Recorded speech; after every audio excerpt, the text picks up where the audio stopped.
De volta com o programa em discussão, falando sobre Constituição. Você que é estudante de Direito, você que é um cidadão e quer conhecer mais sobre o nosso Estado, os seus direitos, então fica ligado aí na conversa nossa de hoje. Nós estamos falando com o doutor Renato Aversari, que é advogado e professor de Direito aqui em João Pessoa. Doutor Renato, qual é a finalidade e a importância de uma Constituição? Essa talvez seja, Eri, uma das perguntas mais pertinentes quando a gente discute direito. Quando a gente fala de uma Constituição, a gente tem várias acepções para se chegar na conclusão do que é uma Constituição. Seria até um pouco pretensioso da minha parte querer abordar todas elas aqui na nossa conversa, mas para deixar de forma um pouco mais clara aqui para aqueles que nos assistem, para os estudantes e para outras pessoas que não têm tanta profundidade no direito, mas se interessam pelo assunto, a gente tem que definir a Constituição como aquele conjunto fundamental de normas que é aplicado dentro de uma nação que garante a sua soberania como país. Se a gente pensar na própria ideia do que é um país, a gente tem aquele conjunto indissociável de povo, território e soberania. É literalmente um povo que conclama a sua soberania sobre um território e afirma: nós viveremos nesse território sobre as regras que nós escolhemos, e as regras são essas. E esse conceito, essa ideia de Constituição, ela serve tanto para a esfera externa quanto para a esfera interna. Mas de uma forma um pouco mais simples, a Constituição ela representa o conjunto de normas fundamentais de uma nação. Inclusive aquelas normas que dizem respeito ao exercício dos poderes. Existe todo um trabalho para formular uma constituinte. Quem é que formula uma constituinte? É apenas o poder legislativo ou tem a participação de jurídicos, de pessoas que conhecem de leis? Essa é uma pergunta que quase todo estudante de direito faz quando está na sua graduação. E a resposta é: não temos uma resposta objetiva para isso. Porque a nossa Constituição, apesar de prever várias formas de alteração, a principal delas sendo a emenda constitucional, o processo diretamente, que a gente tem vários legitimados, não existe um processo legislativo previsto para a formação de uma Assembleia Constituinte. Por exemplo, como não existia na Constituição de 88, quando a gente formou essa Assembleia e saiu do Estado ditatorial e entrou no Estado novamente republicano, por assim dizer. Então, se você lê a Constituição em seus 250 artigos, você não vai encontrar a forma pela qual se deve convocar uma Assembleia Constituinte. Então, isso hoje se entende que deve partir daquele que quer manifestar o poder, seja o povo, seja uma Constituição um pouco mais autoritária, daquele que assume o poder de alguma forma. Muito bom. Eu acho interessante que a Constituição ela tem toda uma organização no seu corpo, né? O preâmbulo, né? E vem as partes das normas, a DCT depois, mas sempre ali organizado em títulos, né? Capítulos. Isso vai facilitar na compreensão de todo o corpo da Constituição. Perfeito. A Constituição ela é como um livro. Se você pega qualquer livro para ler, o livro é dividido em capítulos e cada capítulo tem uma razão de existir no desenvolvimento daquela leitura. A Constituição não é diferente. Então, nós temos uma Constituição que divide ali os objetivos da nação, os princípios gerais da nação, direitos e garantias fundamentais, direitos sociais. Nós partimos posteriormente ali para as instituições de Estado, a organização administrativa, as Forças Armadas, Poder Legislativo, Executivo, Judiciário, Sistema Tributário, Meio Ambiente, a economia. Então, tudo isso acaba sendo repartido dentro da análise constitucional. Doutor Renato, no artigo 1º, parágrafo único do artigo 1º da Constituição, diz que todo o poder emana do povo, né, que faz por meio dos representantes ou na forma da lei. Na primeira Constituição de 1824, o que tem diferente? O poder emanava do povo ou o poder emanava do imperador? Certamente não, Eri. A gente, na Constituição de 24, tinha a figura centralizadora do imperador como fonte de poder. Então, a diferença básica de uma monarquia para uma república é justamente essa. Na república, o poder está nas mãos do povo, enquanto que na monarquia, o poder está nas mãos do monarca. A monarquia ela pode ser absolutista ou não. O monarca ele pode acabar repartindo a sua função entre vários e vários órgãos.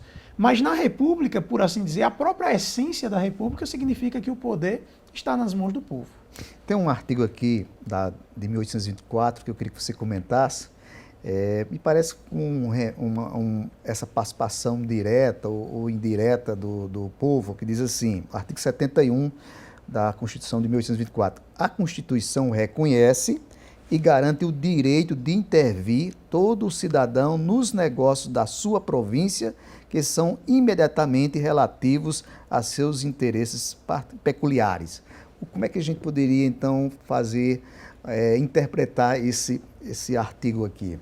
Esse artigo é interessante porque você mostra a extensão do poder de quem concentrava o poder naquela época. Enquanto que hoje nós temos as liberdades individuais, inclusive para empresários e empresas em si, na qual o Estado não pode intervir ativamente nessas empresas ou na sua vida particular, sem que haja de fato uma legitimação para isso, na Constituição de 24 a gente não tem essa figura. Então, de forma subjetiva, o próprio Estado poderia decidir o que é ou não do seu interesse. A gente não teria esse interesse delimitado em normas jurídicas. Então, se desse na cabeça do detentor do poder naquela hora decidir intervir em determinada empresa, ele diria que aquilo ali foi para o bem geral da nação, que era do interesse nacional, e ele poderia fazer bem o que ele quisesse. Hoje, quando a gente fala em sufrágio universal, a gente pode pensar a forma do voto, mas pode pensar num plebiscito, né? Também no referendo, numa ação popular, e como isso tem sido aplicado nos dias atuais, que não estava aqui nessa primeira Constituição.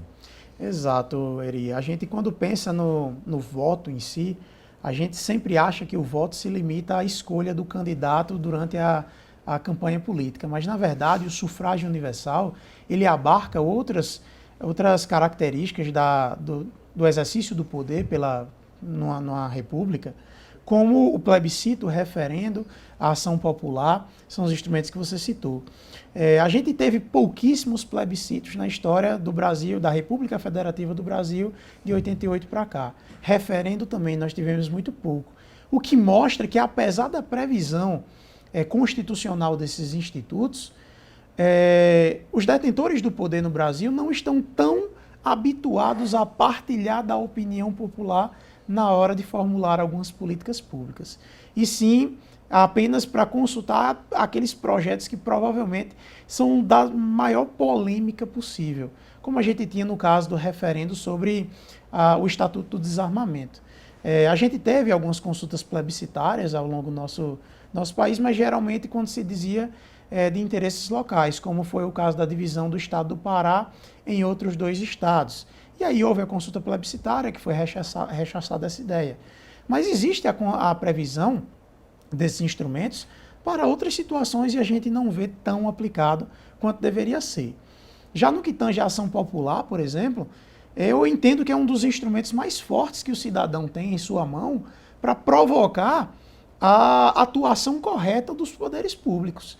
É onde o cidadão, de fato, ele pode, através de uma ordem judicial, até mesmo anular um ato administrativo lesivo à moralidade, lesivo ao meio ambiente, lesivo à própria administração pública. Então, ele não depende tanto da vontade do político, do poder público, na verdade, para instituir aquela sua manifestação democrática. A ação popular é uma das maiores vitórias que a gente tem na Constituição e ela, felizmente, é bastante utilizada.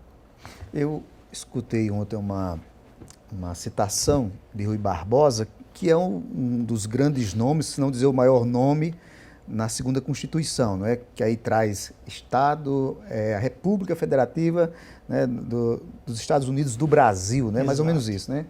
E aí dizia que fora das leis não há salvação. Ele seria então um sujeito assim mais voltado para o positivismo? Totalmente. Rui Barbosa foi um dos maiores expoentes do direito positivo no mundo. Na verdade, não era só no Brasil. Quando a gente pensa nesse movimento que houve positivista no final do século XX e início do século... no final do século XX e no início do século XXI, no início do século XX e no e no final do século XIX, nós tivemos Rui Barbosa como um dos grandes nomes do positivismo. O positivismo foi um movimento que não tomou corpo em todos os estados mundialmente. A gente ainda tem países como Estados Unidos, Inglaterra, onde a gente tem um forte movimento do common law ainda, onde se rege ali. Mas o direito positivo colocado ali na lei como fonte primária do direito, e a lei tendo aquela função de reger toda a sociedade, contrária a costume, contrária à vontade expressa de outras maneiras, o positivismo passou a ser meio que uma luz, uma razão para a gente ter aquele objetivo ali. Segue-se a lei e apenas a lei. A gente viu que esse positivismo exacerbado ao longo do tempo, ele trouxe alguns problemas, na verdade, interpretativos e até sociais, mas que naquele momento talvez fosse uma das melhores alternativas que a gente tinha para fugir um pouco da subjetividade interpretativa.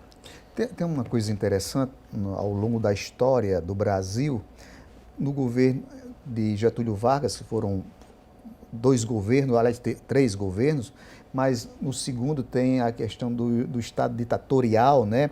E aí ele marca com 2 constituições. Como é que você avalia esse momento, desse intervalo de Getúlio Vargas? Perfeito. Quando a gente saiu da Constituição de 1981, a primeira Constituição, 81 não, 91, a primeira Constituição que estabeleceu a República, ela vigeu até 1934, quando a forte pressão para que Getúlio Vargas constitucionalizasse a sua política, criou a Constituição ali, uma Constituição extremamente social, iluminada por ideais social-democratas, que por pouco tempo vigeu.